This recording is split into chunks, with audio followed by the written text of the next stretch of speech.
বিষয় নিয়ে অনেকের মধ্যে খুব এমনকি হাসাহাসি পর্যন্ত বন্ধু মহলে চলতে থাকে, অনেকটা পারিবারিক কাপলের মধ্যেও চলে যে পুরুষ না মেয়ে কাদের যৌন চাহিদা বেশি থাকে, এবং অনেকে এইটাই পুরুষরা অনেক সময় চিন্তা করে থাকে, এবং মেয়েদের ক্ষেত্রে অনেকে আপনার গুগল সার্চ করে বা অনেক ক্ষেত্রে দেখা যায় বই ঘাটাঘাটি করে চিন্তা করে যে না, মেয়েদের ক্ষেত্রে যৌন চাহিদাটা বেশি থাকে কোন বয়স পর্যন্ত।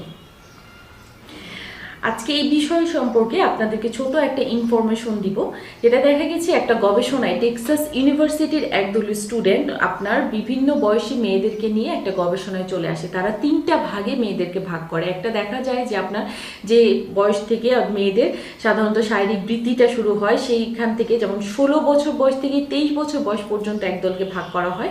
আরেক দলকে দেখা যায় আপনার 23 বছর বয়স থেকে 33 বছর বয়স পর্যন্ত ভাগ করা হয়, এবং পরবর্তীটা হচ্ছে আপনার 33 বছর বয়স থেকে 53 বছর বয়স পর্যন্ত মেয়েদেরকে ভাগ করা হয়। 3 বছরের মেয়েদের উপর গবেষণা করে তারা দেখতে পায় যে যাদের ক্ষেত্রে আপনার শারীরিক বৃদ্ধিটা মাত্র হচ্ছে, অর্থাৎ 16 বছর থেকে 23 বছরে যে মেয়েদের প্রতি সাধারণত দেখা যায় যে পুরুষদের আকর্ষণ হয়তো এই মেয়েদের প্রতি বেশি থাকতে পারে, কিন্তু এই ধরনের মেয়েদের শারীরিক চাহিদাটা সবচেয়ে কম থাকে।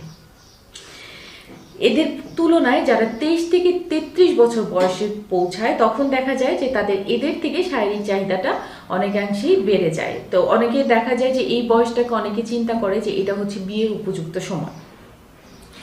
এর পরবর্তীতে আপনার 33 থেকে 53 বছর যে বয়সটা, অনেকের ক্ষেত্রে দেখা যায় যে 33 বছরের একজন মেয়ে সাধারণত দেখা যায় যে তার দেখা যায় 1টা বা 2টা বেবি থাকে। অনেকে মনে করে যে বিয়ে হয়ে গেছে। ছেলেদের ক্ষেত্রে এটা স্পেশালি হয় যে বিয়ে হয়ে যাওয়ার পর অনেক পুরুষদের ক্ষেত্রে অনেকাংশে আপনার যৌন চাহিদাটা কমে আসতে পারে, কিন্তু ওই গবেষণায় দেখা গেছে যে 33 বছরের পরে যে নারীরা থাকে তাদের যৌন চাহিদাটা সবচেয়ে বেশি পরিমাণে থাকে।